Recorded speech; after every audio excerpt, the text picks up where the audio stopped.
చూద్దాం.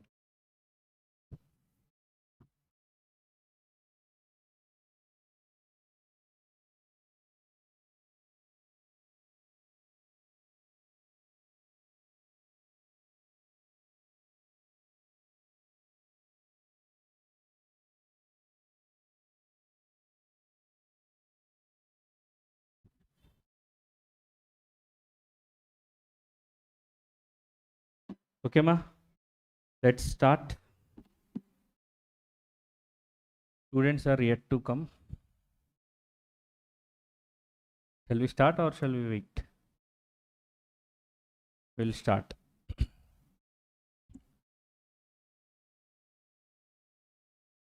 So, what was our earlier discussion?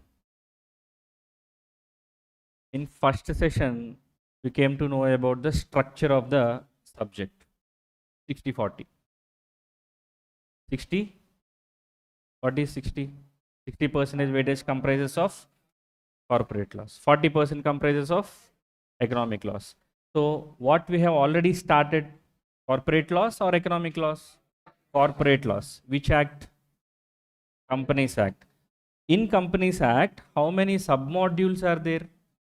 9. Out of that 9 submodules, which modules are very, very crucial for your exam point of view? 2 submodules are very crucial. Directors and KMP. And the second one is board meetings and procedures. Board meetings and procedures. So, that is why we started with directors and KMP. So, I think yesterday we started directors, and what was the content we have covered in yesterday's session? First of all, we came to know about the definition of director. Who is a director? 234.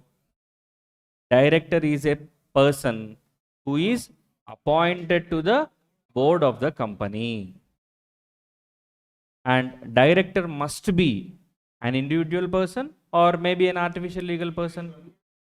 Only individual persons are allowed to act as directors.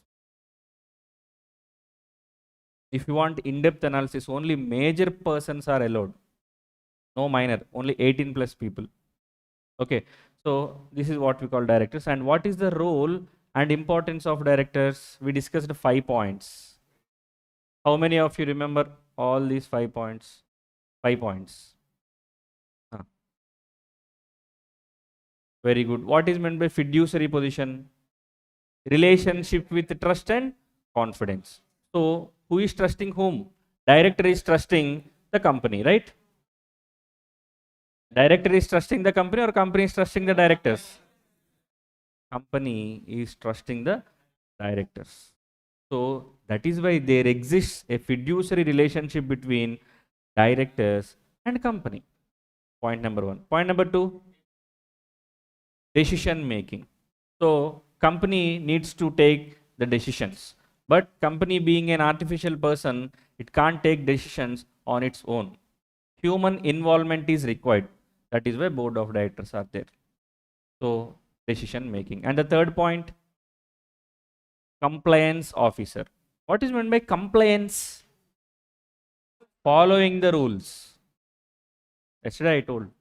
Compliance means following the rules. So, directors will make sure that the company is following all the provisions, rules and regulations. That is why if company defaulted in following any sort of rules and regulations, who will be held responsible? Directors will be held responsible. So, how many points we have got? Fiduciary relation, decision making, compliance officer. Fourth one, strategic planner. And last but not least, legal representative. So, director is representing whom? Company. So, this thing we have already discussed. And one more thing we have discussed, minimum number and maximum number. Minimum number of directors for a company. That means for an OPC, for a private company, for a public company. OPC, private company, public company. In the same way, maximum number is also advised. So, according to Companies Act 2013, maximum number of directors of a company is 15. That means you can't appoint more than 15 directors, right? This is the general rule, and there is an exception also. What is that exception? If you wish to appoint more than 15 directors, it is possible, but you need to convince whom? Shareholders. You need to convince shareholders, and you need to pass special resolution. How much percentage of voting required? 75 percentage. 3 by 4. Okay. Next one.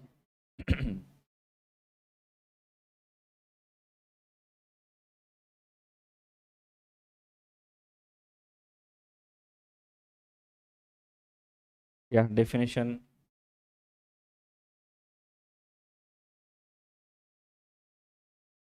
Definition, role and importance, minimum number, maximum number. So actually 149 talks about maximum number, and 149 second proviso talks about women director, and third proviso talks about resident director. That is why we have given here for the purpose of material alignment. But we will discuss about resident director and women director in the concept of types of director. That is we are going to discuss today. I have planned this discussion tomorrow, yesterday itself, but time is not enough for our discussion. Okay, right. Let's quickly jump into the discussion of types of directors under Companies Act 2013. Types of directors under Companies Act 2013.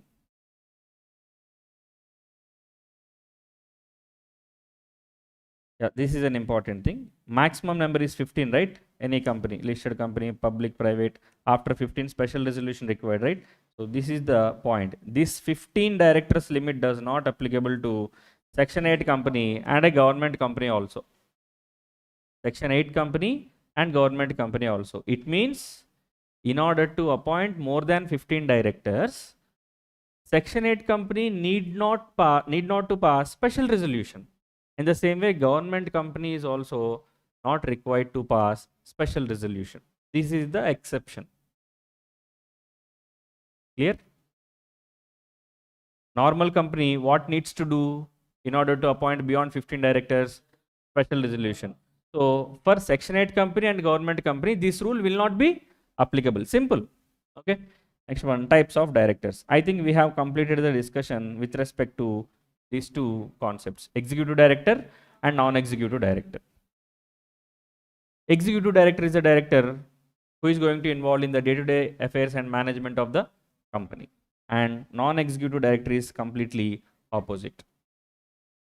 He will participate in the decision making, policy making decisions will be there will be, right? So in that board meetings only non-executive directors will be participated. They will not take part any sort of activity in the day-to-day affairs and the administration of the company. They won't involve. They'll only participate in the policy making decisions, strategic decisions, and important board meetings only. Advisory role, very good. Okay, next one, MD and whole-time director. MD and whole-time director, these directors will be classified under executive directors only. Actually, we will discuss more in KMP concept, key managerial persons. Now, what we are discussing, directors. What is the chapter name? Directors and KMP.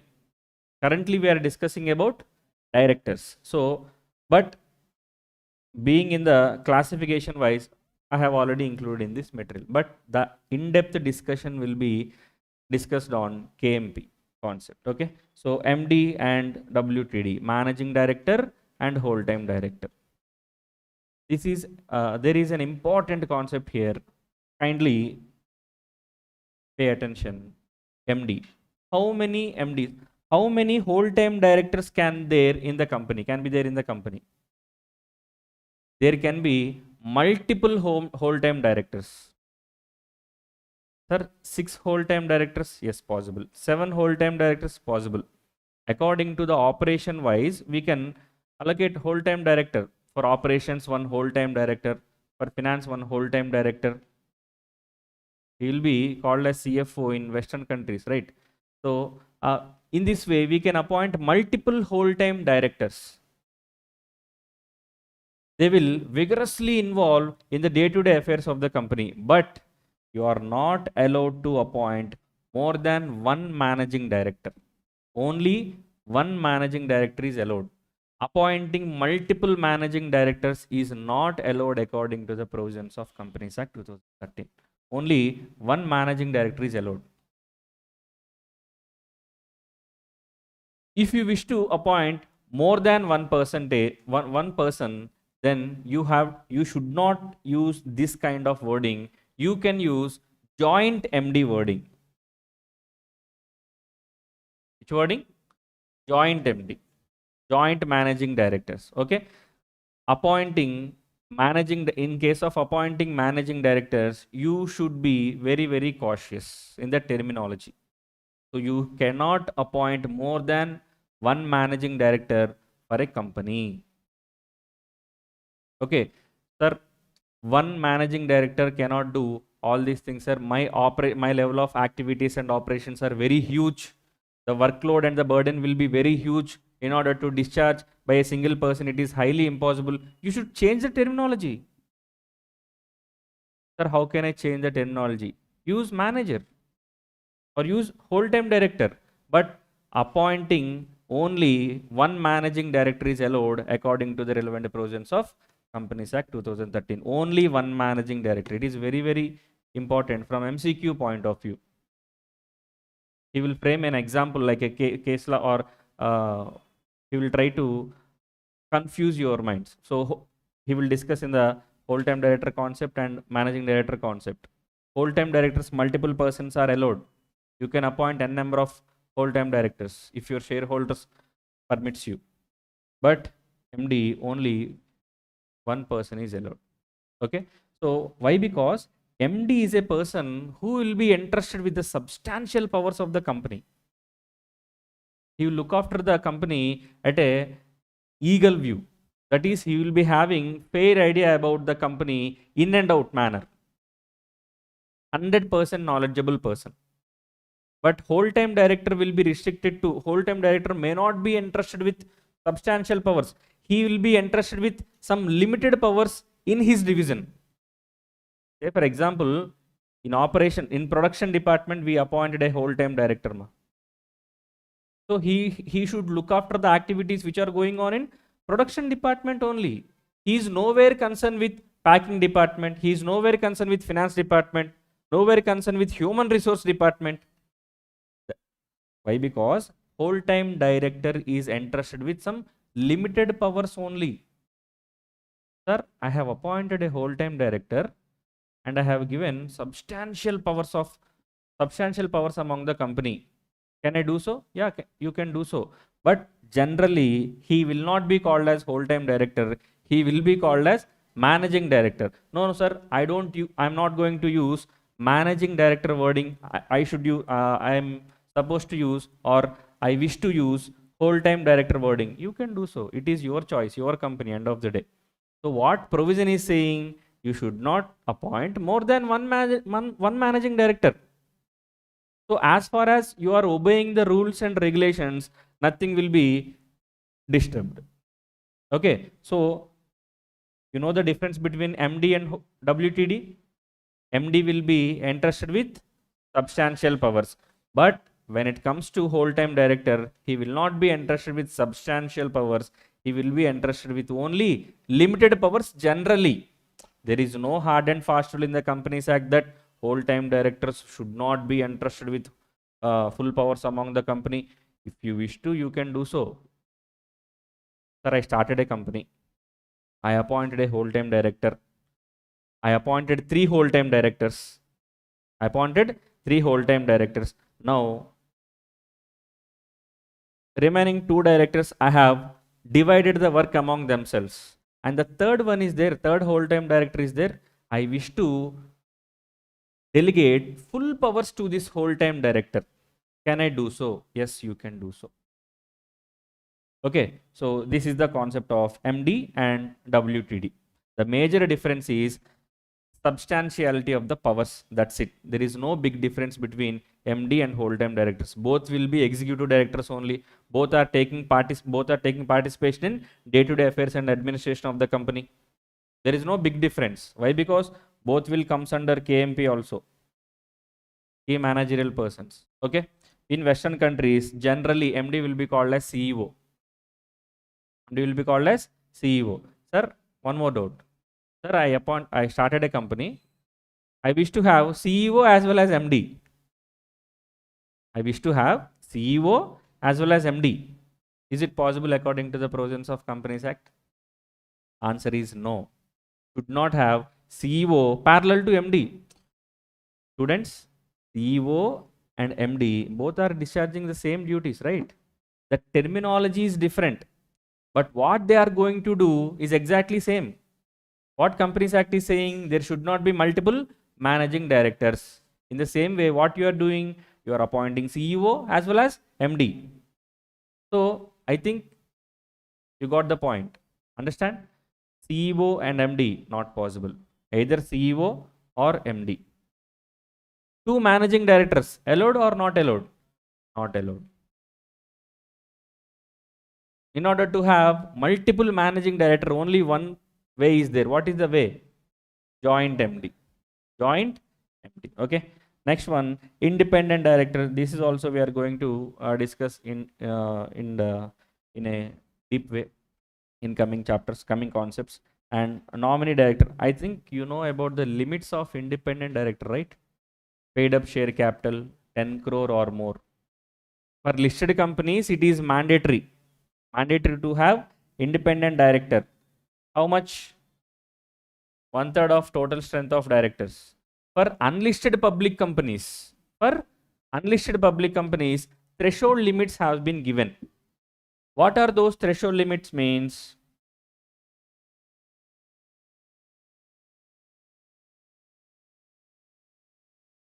Three threshold limits. First one is paid up share capital, 10 crore or more. 10 crore or more. Next one is turnover. How much? 100 crore or more. Third one is outstanding borrowings kind of thing, 50 crores. So any of the condition, not a collective condition. Not three conditions must be satisfied in order to attract this rule. No. Any of the condition, if any of the above mentioned condition is satisfied, that company must be having independent directors in the empanelment of board of directors. Sir, how many independent directors are required? Minimum 2. For unlisted public company, minimum 2. For a listed company, having independent directors is a mandatory thing. So how many independent directors must be there in listed company? 1/3 of the total strength. 1/3 of the total strength. 1/3 of the total strength. Kindly observe, 1/3 means it will be rounded off to next number. Don't use mathematic provisions here. Say for example, 5/3. 5/3 sums up to, use calculator. 5/3, 2.33 or 1.7. Say for example, 1.33 is the answer. 1.33 is the answer. It means 2. If answer is 1.33, it should be rounded off to next number, not to previous number. Anyway, for example, if the answer is 1.85, anyway you will be rounded off to 2, right? According to mathematical rules also, you will do the same. But don't use mathematics in this calculation, independent director calculation. It will be rounded off to next number. Rounded off to next number. So why are we discussing all these provisions? Why? Because having independent directors is a mandatory thing. For whom? Listed companies. How much percentage? 1/3 of the total strength. For listed companies, it is mandatory thing. For unlisted public companies, there are some thresholds. So if the unlisted public company met with those threshold limits, then it should be having independent directors. How many minimum number of independent directors are required? Minimum 2. Minimum 2 independent directors are required for unlisted public company. Sir, I wish to appoint more than 2 independent directors. Go ahead. It is for the good benefit only, right? Beneficial for the stakeholders and shareholders, right? Why? Why no? Independent, you are not going to increase the total number of directors. You are increasing the number of independent directors. The number will be same. Say, for example, my company is having 7 directors. Currently, 2 independent directors and 5 dependent directors. Obviously, dependent directors will do bhajana. Whatever the decisions they are taking, they will express biased decisions only. But these 2 independent directors will be expressing unbiased opinions and unbiased decisions. That is the main quality of the independent directors. They should express unbiased opinion. They should think in an ethical way. Okay, in policy decision makings, they should express an unbiased opinion by keeping the interest of shareholders and stakeholders. They should not express biased opinions. Okay, so out of 7 directors, 2 directors are independent directors, 5 directors are dependent directors. Now, I wish to increase the number of independent directors by keeping the total strength will be remain same. What is the total strength? 7 directors. So I wish to have 4 independent directors and 3 dependent directors, or 3 independent directors and 4 dependent directors. Anyway, total number is not going to increase. Expenses are not going to increase. The cost will be remaining the more or less same. That is why there is no big issue. Next one, nominee director. Next one, anyway, we'll do one thing. So far we discussed about 3 concepts, right? MD, WTD, independent director. Let's have material discussion with respect to these 3 concepts. I think you are all provided with hard copies, right? Hard copies, right? Next, types of director. First one is executive, non-executive. We have already done with this. Managing director. Yes. A managing director means a director who is entrusted with substantial powers of the management of company affairs. This is what I have told earlier, right? MD will be entrusted with substantial powers among the company. Key points. MD may be appointed by an agreement, kind of employment agreement, by an agreement, resolution, or MOA, AOA. Sir, what is meant by agreement, resolution, MOA, AOA? Agreement means employment agreement. We will be recruiting MD from outside from outside world, from a consultancy or from a IIT alumni kind of thing. We will recruit as an employee. When it comes to resolution, we are appointing MD in the general meeting. I hope you have already studied about auditing, CMA inter auditing, right? General meeting. In case of general meeting, ordinary business and extraordinary business will be classified. Ordinary business means default business. 4 activities will be covering in the ordinary business. What are those 4 activities? What are those 4 activities? Declaration of dividend, appointment and reappointment of auditors, appointment or reappointment of board of directors, and adoption of financial statements. These are the 4 things, right? These 4 activities will sums up to general business or ordinary business. Anything you are going to discuss beyond these 4 items will be called as extraordinary business. Extraordinary business. So, in these 4 businesses, one thing is appointment or reappointment of directors. So, directors means including MD also. So, if shareholders wishes to appoint MD in the general meeting, they can appoint. Or shareholders delegated the power to board of directors that, sir, you please appoint suitable person. We are not having any sort of knowledge among the business. Then how we came to know about who will suit for the position of MD? We don't have that much subject knowledge. You please appoint. So shareholders may delegate the power to whom? board of directors. Then delegation will be done through articles of association. Then board of directors will follow the procedure laid down in articles of association, and they will appoint MD according to the employment agreement. So there is no hard and fast rule that MD must be appointed in the meeting only. In some cases, MD will be appointed in meetings, general meetings. In some other cases, MD will be appointed by board of directors itself according to the procedure laid down in articles of association. Are we clear? Are we clear? Next one, MD is involved in day-to-day management. This thing already discussed. Only one MD can be appointed in company unless it is a joint MD. We have discussed it, right? Is that clear? The third point, is that clear? Third point. So far, MD discussion is done. Anybody is having any sort of doubts among MD concept?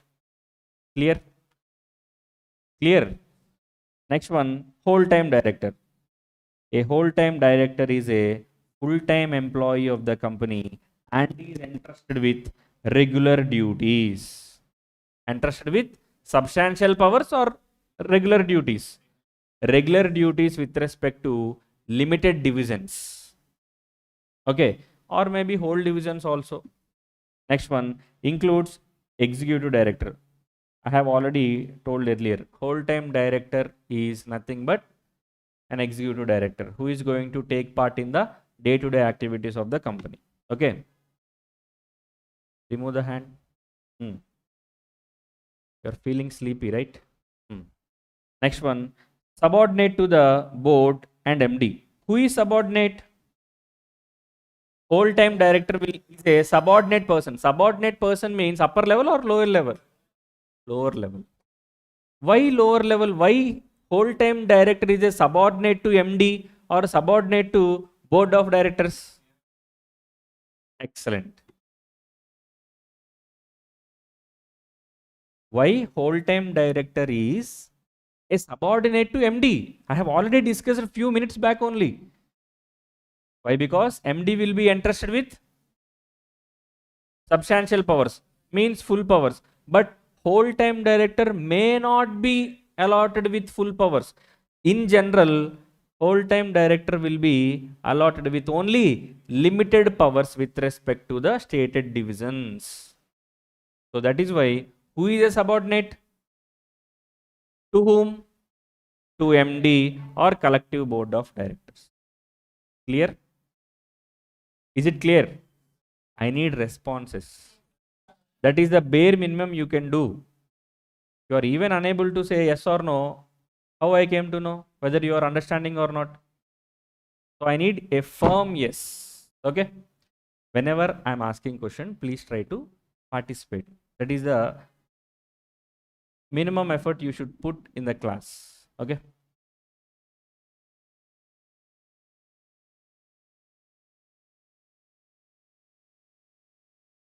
I think I should avoid morning sessions. Huh? That too theory session, right? I don't know why today multiple persons are suffering with sleeping disorder. Around 2 to 3 persons are actively engaged in sleeping. Full-time directors. Full-time, huh? Next. Independent director. I think concept number 3 and 4 are clear. MD and WTD. Clear? We will jump into independent director discussion. This is an important thing. Let's actively engage in discussion. Independent director. So what I have already told, having independent director is mandatory for which companies? Which companies? Listed companies, it is mandatory. But for unlisted public companies, it is not mandatory by general case. It is mandatory if you met with any of the below mentioned 3 threshold limits. 3 threshold limits. What are those 3 threshold limits? First one, paid up share capital 10 crore or more. Turnover, outstanding loans or debentures or deposits of 50 crore. So these are the three threshold limits. Three thresholds must be satisfied, or any one of the threshold is satisfied. If you satisfy any one of the mentioned three threshold limits, you will be attracted to these provisions. You must have independent directors in the composition of your board of directors. So what is that composition? Sir, for listed companies, it is 1/3 of total strength, sir. Sir, in calculation 1/3, if you get fraction, you should go to next number, not to mathematical rounding of provisions. 1.2 means 2. 2.1 means 3. 7.001, 8. Generally, it will be not, it will never come like that, but exceptional case. Okay. Next one, listed public companies must have at least 1/3 of the total directors as independent. For certain unlisted companies, these are the three threshold limits. And I have read this highlighted box minimum. What is there in the highlighted box? Minimum 2. It is applicable for unlisted public companies. Clear? So,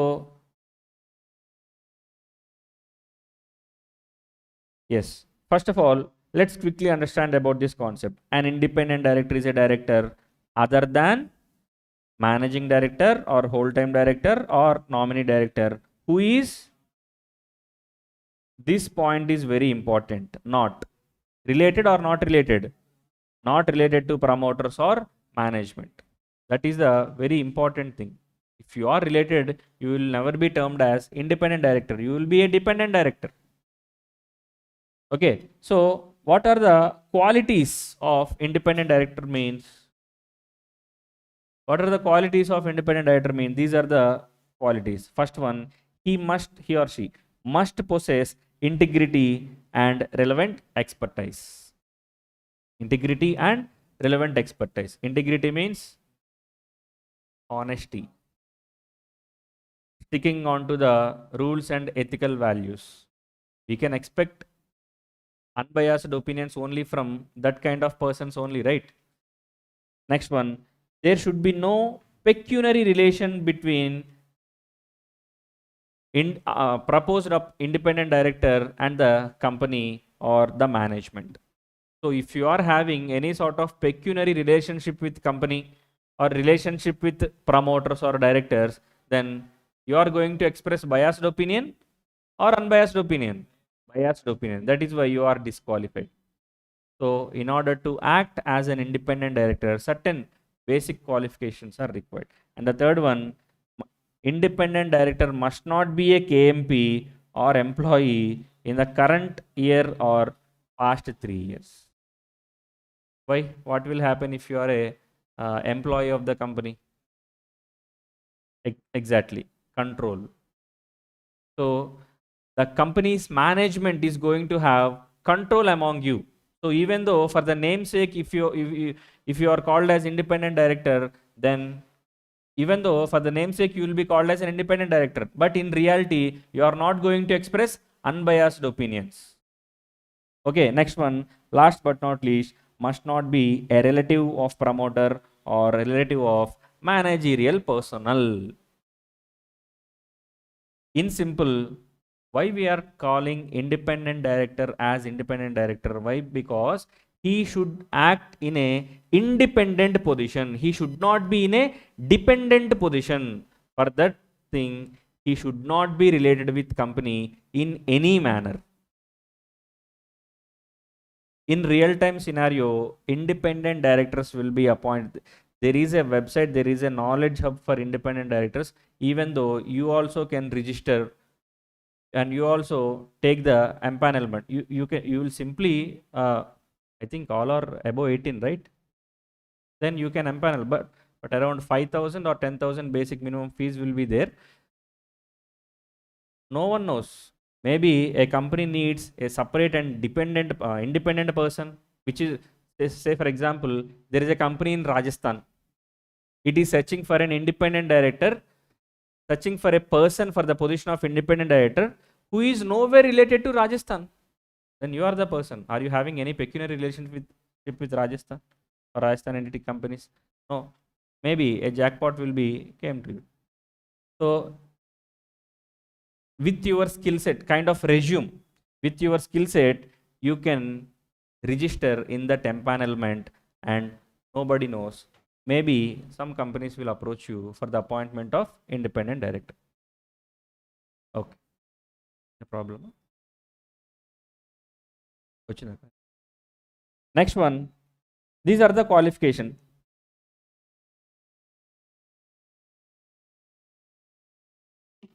Step by step. Okay, come to regular discussion. Step by step, first of all, definition. What is the definition of independent director? So let's quickly read out.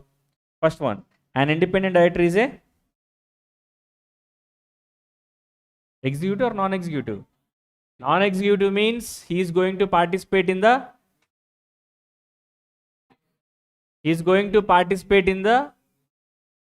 policy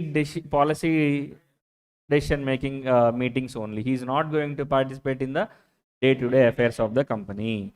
So independent director is a non-executive director who does not have any material or pecuniary relationship with the company or its promoters or its management.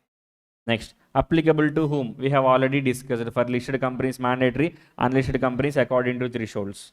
Tenure. This is very important from MCQ point of view. A tenure of an independent director will be maximum 5 years in a single appointment. 5 years in a single appointment. So what will happen after the expiry of 5 years? You can reappoint the same director as independent director. But what is the difference between first appointment and second appointment? Means in first appointment case, ordinary resolution from members of the company is enough. But for the second appointment, special resolution in general meeting must be passed. That is the only difference. I'll tell you the differences. Just a minute.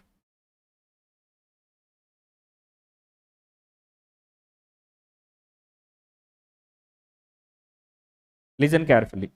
So, how the appointment of independent directors will be going on means,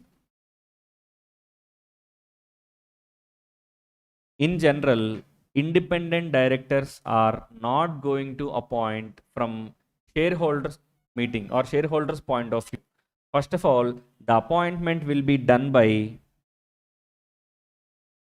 BOD. Appointment will be done by BOD, Board of Directors. After the appointment by Board of Directors, they has to ratify the appointment from shareholders meeting. That is what we call general meeting. It may be AGM or EGM. AGM or EGM. So listen carefully. In this AGM or EGM, shareholders are validating the act done by Board of Directors. Shareholders are validating the act done by Board of Directors. What is the act which is already done by Board of Directors? Appointment of ID. Listen carefully. Board of Directors are not in a discussion terms to appoint independent directors. Shall we appoint independent directors or not? No. That phase already crossed. Board of Directors already appointed independent director. Now, Board of Directors are seeking the approval from shareholders in which meeting? Either in AGM or EGM. Now, automatically, shareholders will approve the decision taken by Board of Directors. So, the approval will be in this form, OR. OR means ordinary resolution. Ordinary resolution. Listen carefully. What is the maximum term of these independent directors? Maximum 5 years in first term. Maximum 5 years in the first term. Maximum 5 years in the first term. After successful completion of this first term of 5 years, then again Board of Directors wishes to appoint the same person as independent director.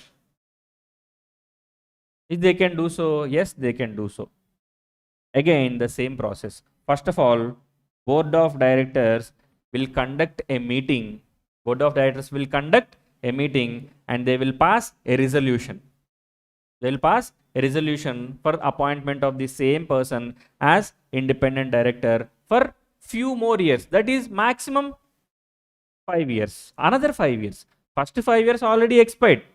For another 5 years, they will do fresh appointment, board of directors. Again, board of directors will seek the approval from shareholders in their meeting.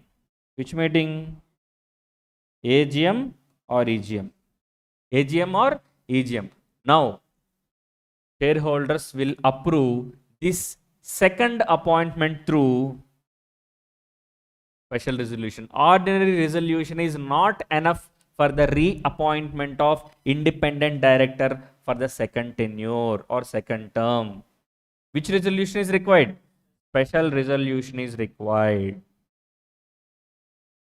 Some students might have some sort of doubts. Sir, in general meeting you are saying ordinary resolution and special resolution. Then what is the resolution required in board meeting?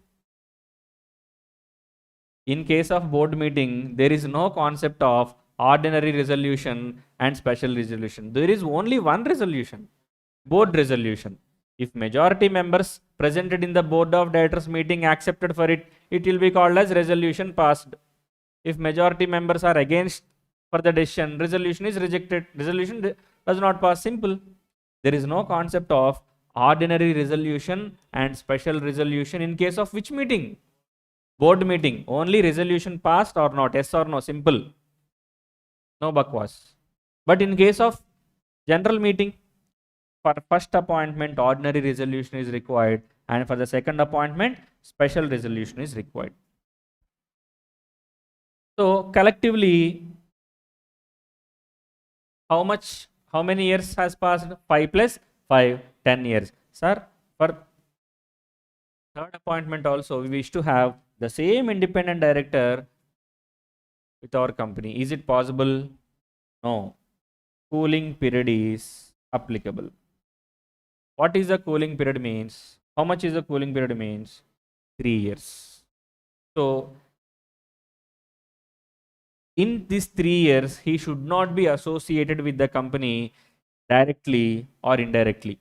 That is having some sort of business relations or any sort of KMP relations. He should not have any sort of relations with management of the company or directly with the company.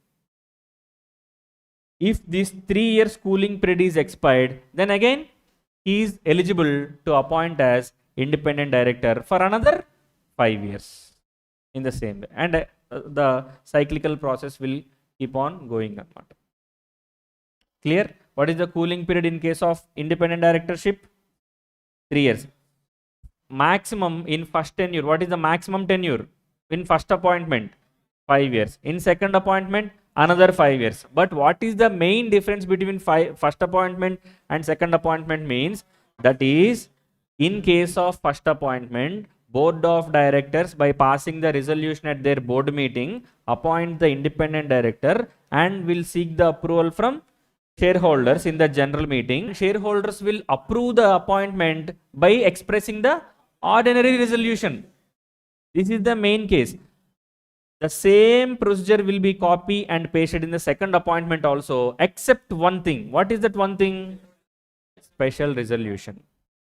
In case of second appointment, the shareholders in general meeting, the members need to pass or the members need to approve the second appointment of independent directors done by board of directors through special resolution. Ordinary resolution is not enough for the second appointment. Which resolution is required? Special resolution is required.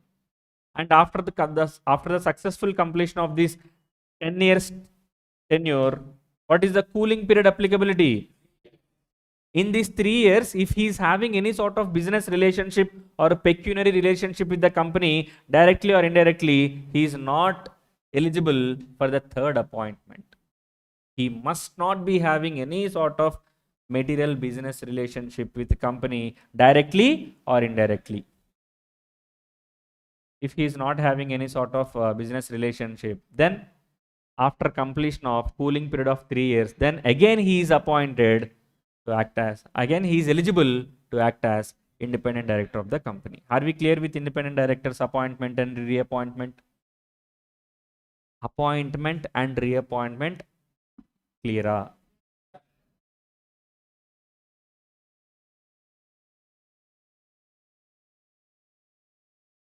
Huh.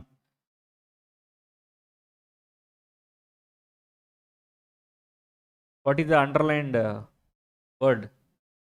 Term of 5 consecutive years. Eligible for reappointment by passing special resolution. When special resolution?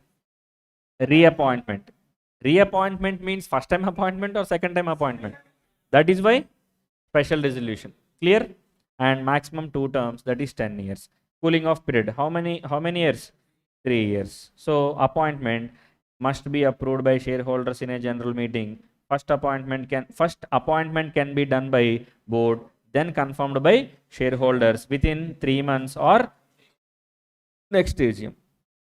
Retirement by rotation. Independent directors are not liable to retire by rotation. Why? Why independent directors are not included in retirement process, retirement by rotation process? If we include independent directors in retirement by rotation process, what will happen? Employment insecurity will be erased for that independent directors.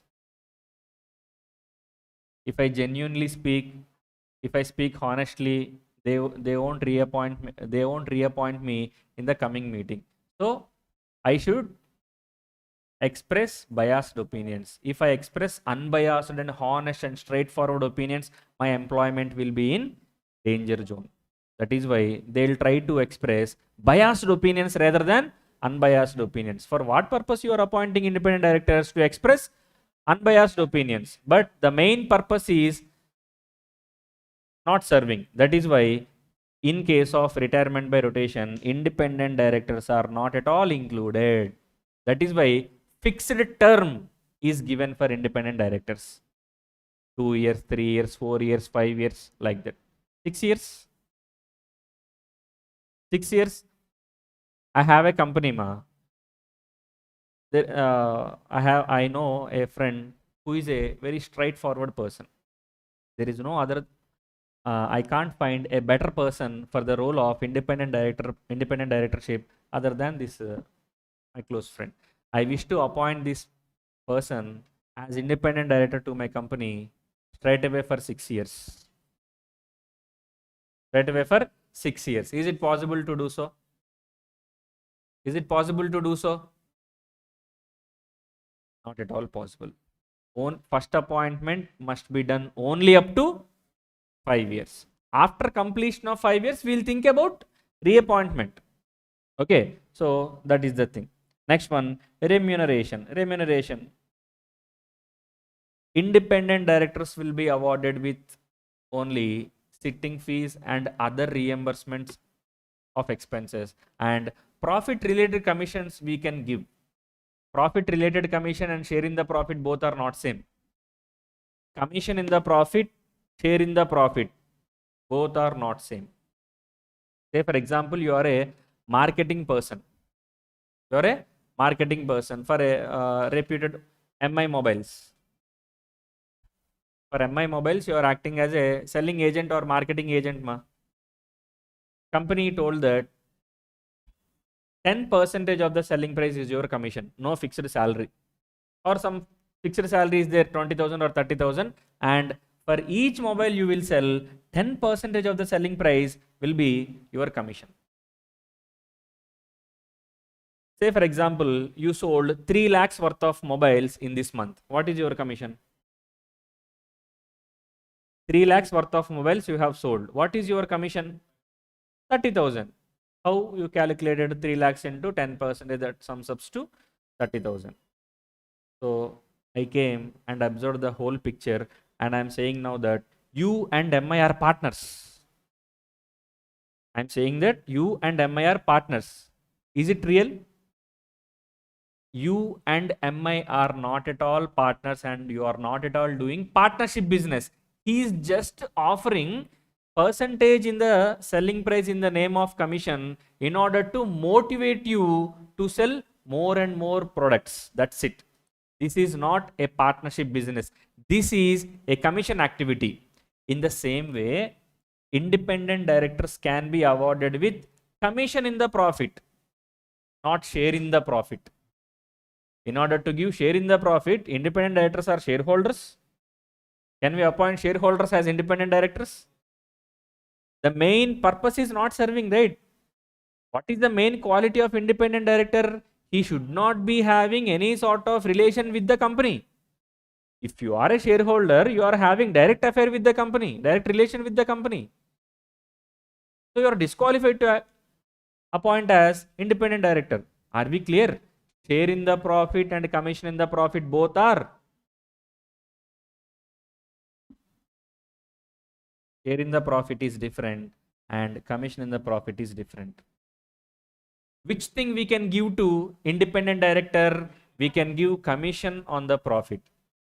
If company performs well and achieve more than 100 crores profit, you will be awarded with 0.01% as commission. You can give. They are not giving share in the profit. They are just giving commission in the profit. I think in MCQ also, in MCQ booklet also, this MCQ is there, but not asked in the any previous examinations. There is a high chance. Why? Because students will tend to confuse more in this topic. Okay, commission in the profit, share in the profit, both are not same. For which thing independent directors are allowed to take commission in the profit? Some people will think that how can independent director will take commission in the profit? If he takes commission in the profit, there is a relationship between company and the independent director, right? There should not be any relation, right? So in that way, students will confuse and put the wrong answer. That is why share in the profit, commission in the profit, both are not same and entirely different. These two concepts are entirely different. For which thing independent directors are eligible? Commission in the profit, not for share in the profit. Okay. So remuneration. First one is sitting fee for attending the meeting. There is a maximum cap, that is 1 lakh per meeting. 1 lakh per meeting. For each meeting, independent director is eligible to get not more than 1 lakh. Maximum he will be awarded with 1 lakh. Next one, reimbursement of expenses incurred in attending meeting. Flight expenses, boarding and lodging, all other expenses will be there, right? That kind of expenses. And profit related commission, if approved.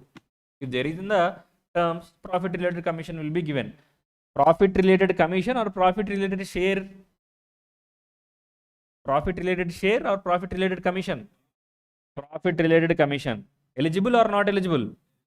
Eligible. Okay. Next one, stock options. Not at all allowed. Sir, why no stock options are allowed, sir? If you are holding stock options, you will become equity shareholder, right? Member, right? They should not be having any relation. So main purpose will be went into vanish. That is why stock options are not entitled. Next, disqualification. This is a simple thing.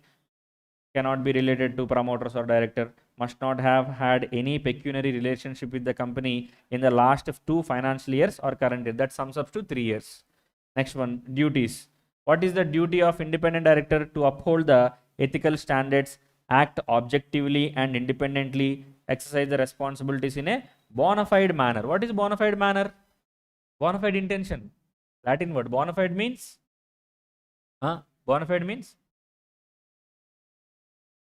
Good. Bona fide means good. Bona fide means good. Genuine, unbiased is also there. But what is the meaning of bona fide means? Good. So he has to discharge the duties in a good manner. Next one, resignation or removal. Must be give a detailed resignation letter. Removal before the term requires a special resolution and an opportunity of being heard should be given to the independent director. Say for example, we appointed an independent director, but he is not acting in an independent capacity. He collaborated with other dependent directors. He colluded with other people and expressing only biased opinion always. Now members are fed up with the behavior of this independent director. Then they wish to remove this independent director. They can do so. But in order to remove independent director, which resolution is required?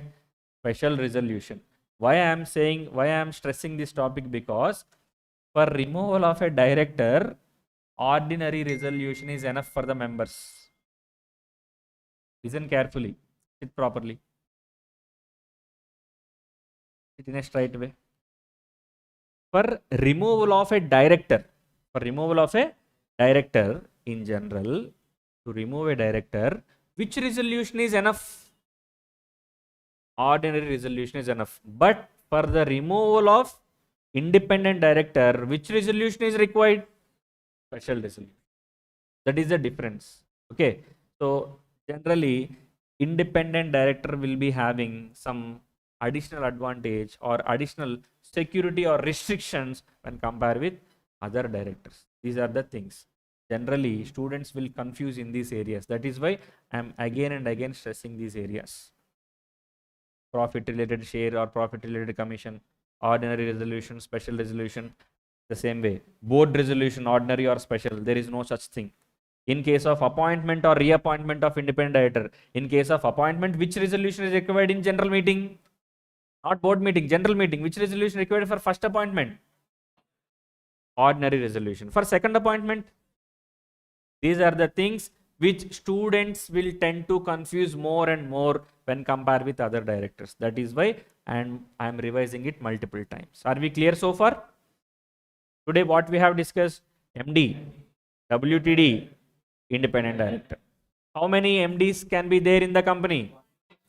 You can have n number of MDs in the company. No or yes? Should not have more than one managing director. You can have CEO as well as MD.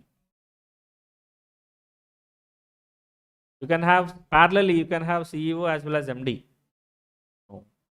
Only CEO, either CEO or MD.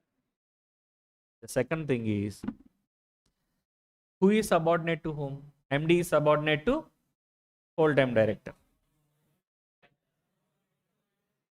Whole-time director is subordinate to MD. Why? Why? Because whole-time directors will be delegated with only limited powers, whereas MD will be substantially allotted with more powers among the company. That is why MD is not a subordinate. Whole-time director is a subordinate. Clear? And independent director's concept is also completed. And next one, nominee director. From here onwards, the discussion will be quick enough. Why? Because independent director is the vast topic. Okay. Next one, nominee director. Nominee director. Nominee director is nothing but he is nominated by some other person. Say for example, he will not be act according to the interest of the company. He will or he should act according to the interest of the persons who is nominated him. Say for example, I have a company and I approached Canara Bank. Opposite is there, na? I approached Canara Bank for 100 crores loan. They asked for documentation. I have clearly submitted all the documentation, whatever he asked, balance sheet, P&L, other projections, and all DPR. I have clearly submitted the documentation. They want to know what is going on in my company. In future also, they wish to know what is going on with our company. So they asked, sir, what will you do with our 100 crores loan? Sir, I have already clearly mentioned, I will invest in my business. I have a real estate business and I'm going to invest this 100 crores in my business, construction business. So Canara Bank is in an opinion that there is a bright chance that there may be a manipulation might be happened in use of funds scenario. This person is not going to use 100 crore among the construction. Hardly he will use 50 to 60 crore in construction. There is a high possibility that he will divert this remaining 40 crore or 50 crore to some other business. Canara Bank is in an opinion that I may not use 100 crores in the entire business. I might diversify the funds to some other business. So they wish to appoint a person in my board of directors as a watchdog. What he will do? He will actively participate in the board decisions and actively participate in the uh, business scenarios, and wish to have a fair enough idea about how the funds are investing, how the funds are going, how the expenditure is happening. Is there any manipulation in the funds are happening in the company? So he's act as a watchdog. For whom? For me or for Canara Bank? For Canara Bank. That is why Canara Bank is nominating that person. So I am nominating that person. Financial institute or some other third party is nominating this person. So he came into our board by nomination by an external party, third party. Generally, that external party will be a financial institute or bank or some other NBFC like that. So that is why he will be called as nominee director. Nominee director. Why? Because he is nominated by somebody else. He will act according to the interest of the person who nominated him, not according to the interest of the company. In simple, he is just a watchdog. Clear? So, nominee director. First one, a director nominated by financial institution, bank, or government as per law or as per agreement. As per law or as per agreement. Appointed by third parties. I have already told now external parties. Third parties such as creditors or debenture holders. Their role is to protect the interest of the company. Their role is to protect the interest of the company. They will act according to the wishes and interest of the persons who nominated him. That's it. They don't care about anything else. Clear? This is all about nominee director. Next one, alternate director. Next one, alternate director. A director appointed to act in place of director who is absent from India for at least 3 months or more.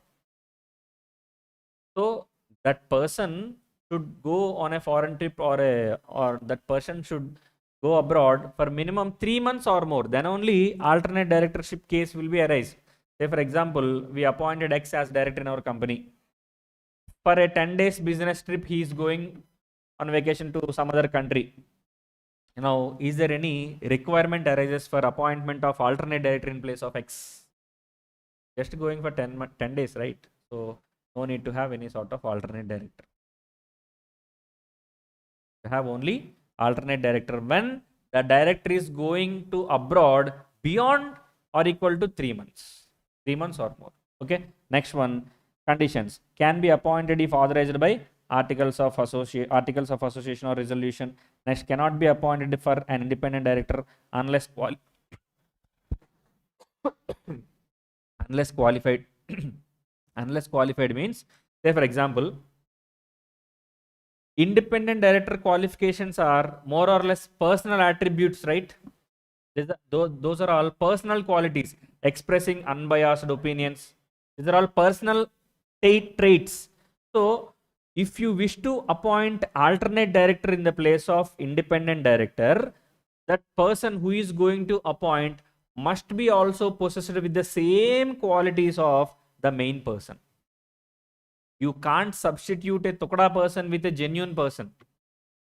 So if you wish to appoint a genuine person, if you wish to appoint alternate director to a genuine person, the other person must also be a genuine person. That is the thing. So alternate director also, he should be possessed with the same qualities as possessed by the original independent director. Okay, next one. Alternate director will automatically vacate the office when the original director returns. Why? Because for what purpose you have been recruited? For what purpose you have been appointed? In order to represent the person who is going out of India for more than 3 months, right? That person came back to India. What is your role now? There is no role.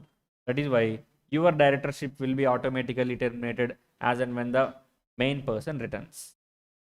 Clear? Next one, additional director. Additional director is purely appointed to discharge the work burden or workload if the workload is unmanageable among the company. No other point. Next one, casual vacancy director. So I hope you all know what is meant by casual vacancy. Students, listen carefully. Casual vacancy means if shareholders appointed some person as director in the general meeting, it may be AGM or EGM. Listen carefully. Just a minute.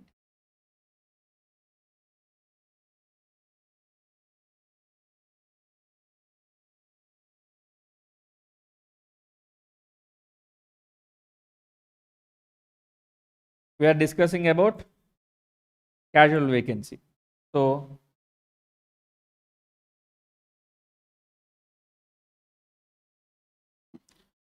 what is meant by casual vacancy? Casual vacancy means, say for example, shareholders in general meeting. It may be AGM or EGM.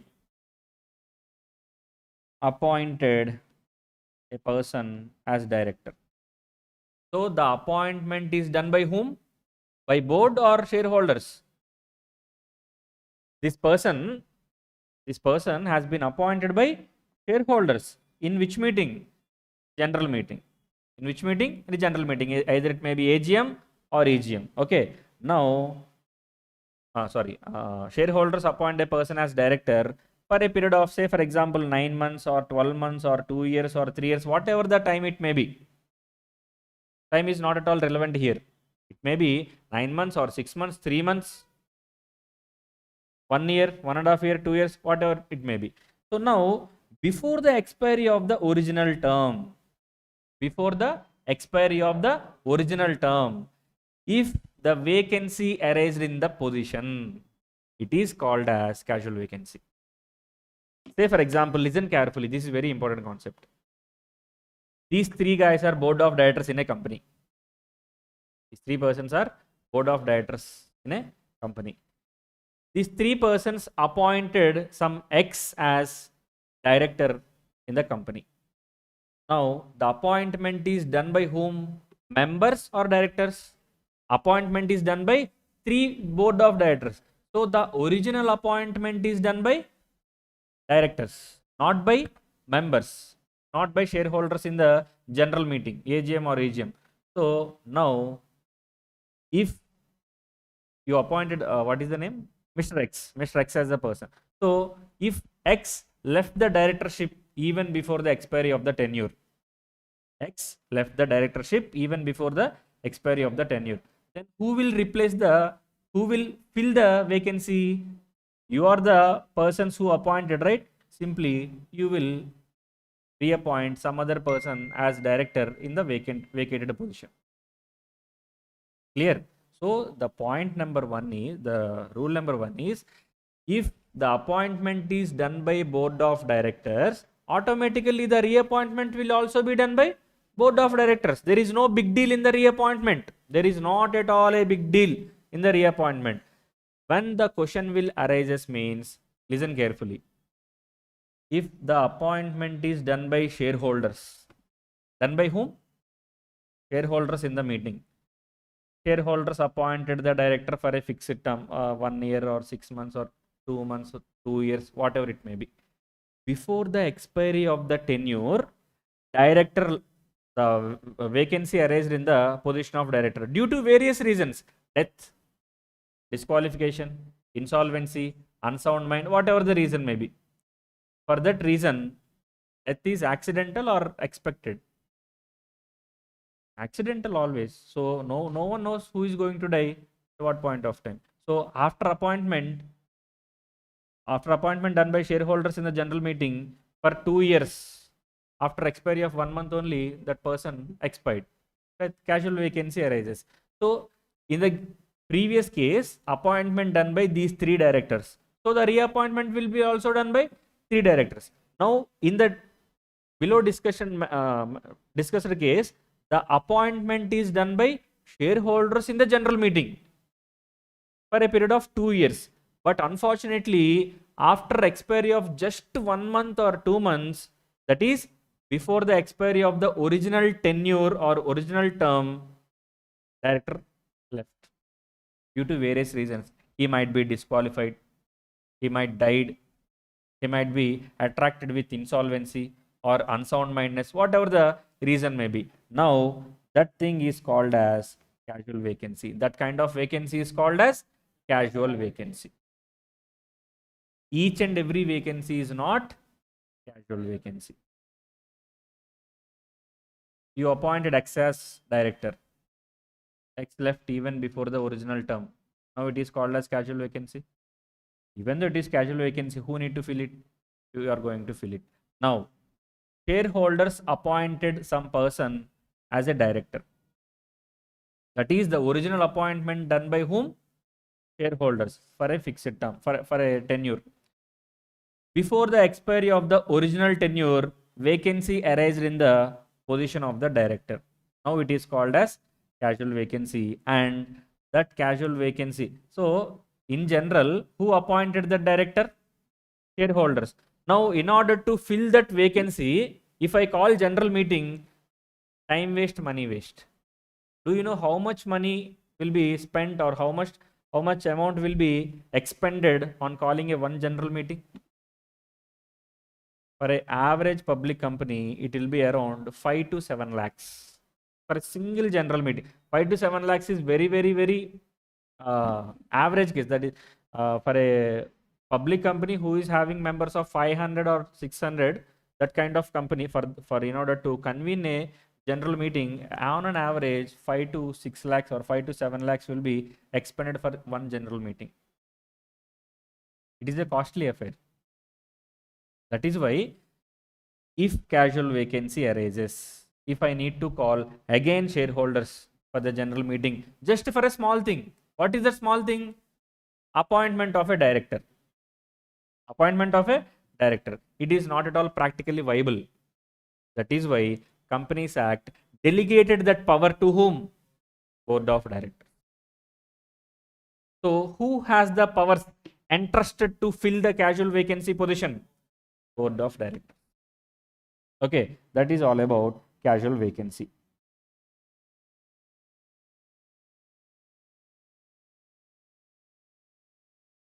This one. So listen, what is casual vacancy? A casual vacancy arises when the office of director becomes vacant before the expiry of his term due to reasons like, what are the reasons? Death, resignation, disqualification, incapacity, removal by tribunal, or any other unforeseen reasons. Are we clear? Listen carefully. First appointment is done by board of directors for 9 months. After expiry of 3 months, vacancy arises in the position. Who needs to fill it? Board of directors. There is no big deal. Why? They only appointed. Vacancy arises. They will reappoint. Simple. There is no hard and fast rule, or this is not a big deal. Now, appointment is done by shareholders for a period of 9 months. After expiry of 3 months, vacancy arises. Who needs to fill actually? Who is the appointing authority? Shareholders. Who needs to fill it? Shareholders. But Companies Act, it is practically not viable to call general meeting or EGM just for a single thing, to appoint a director. Time waste and money waste. That is why Companies Act delegated this authority, this power to whom? So, who is the appointing authority in case of casual vacancy? Generally, it should be, but who is appointing? Board of Directors. So, listen carefully. First of all, legal provisions 161(4). If the office of any director appointed by company in general meeting. See, office of the director who is appointed in general meeting. What general meeting? AGM or EGM? Any general meeting. Who will participate in general meeting? Board of Directors. Shareholders. So, if the office of any director appointed by the company in general meeting is vacated before his term expires, this is the important thing, right? before the time expires, the board of directors may appoint another person in his place. Originally, who is appointed? Originally, the appointment is done by whom? Shareholders. Then automatically the reappointing authority should also shareholders. But the appointment authority is shifting his responsibility to board of directors. Key features. This kind of rules applicable to only public companies. Why? Because in public company only majority people will be there, right? What is the maximum number of private company? For answer a simple question. Time next. Answer a simple question. Conducting general meeting in case of public company, conducting general meeting in case of private company, both are same or not same? Conducting a general meeting, any meeting, AGM or EGM, conducting a general meeting in private company and a public company, both are same or not same? Is there any limit on the maximum number of members in a public company? Finite members. Say for example, Reliance company is there. Lakhs of shareholders are there. Forget about Reliance. Or Tukada unlisted public company is there. 5,000 members are there, shareholders. 5,000 members. On an average, actively, at least 700 members will attend the meeting. 700 members. Out of 5,000 members, everybody will not take part in the meeting. At least 500 people are there. 500 people will come and attend to the meeting. So practically think and answer the question. In order to have a general meeting of 500 members in an amicable way means in a comfortable manner, what needs to be hired? A big auditorium or Kalyana Mandapam, you need to hire it. What might be the rent of that auditorium for one day? It will be in hundreds or thousands rupees. Hundreds and thousands. It will cost around lakhs. That is why it is not a simple thing. But in case of private company, hardly 100 members, 100 or 200 members, maximum 200, right? Say for example, 60 members are there. Say for example, 200 members are there. How many people will actively come to attend the meeting? Hardly 30 members or 40 members or 50 members. Is this room is enough to hold a private company general meeting in an amicable way? It will cost around lakhs of rupees for one day. So convening a general meeting in case of public company and private company, both are not same. That is why casual vacancy, this rule is applicable to public companies. What this rule is saying? This rule is saying the appointing authority is shifted from members to board of directors. Clear? In coming 1 to 2 minutes, I am going to close this session. And directors must be one who was originally appointed in general meeting, and appointing authority whom? Board of directors. Tenure of new director. What is the tenure of new director? The leftover tenure of the original director. Say for example, X is appointed for 9 months. After 3 months, X is disqualified to act as a director according to section 164. Some disqualification occurs. What is the remaining term? 6 months. If board of directors fill the casual vacancy with Y, the term of the Y is remaining tenure of the X, that is 6 months. Very good. Example is there. You can study on your own. Important points. That is enough. Your time expires. Resident director and women director, small shareholder director. With this discussion, we are going to complete the types of directors. So what we are left with? Resident director, women director, small shareholder director. We'll discuss tomorrow's session. So, okay, actually I wish to quickly summarize the discussion, but time already exceeded. Okay, go to breakfast. Thank you.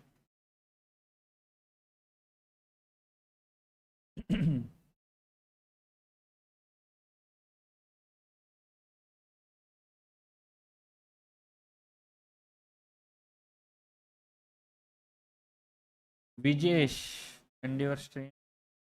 Your stream.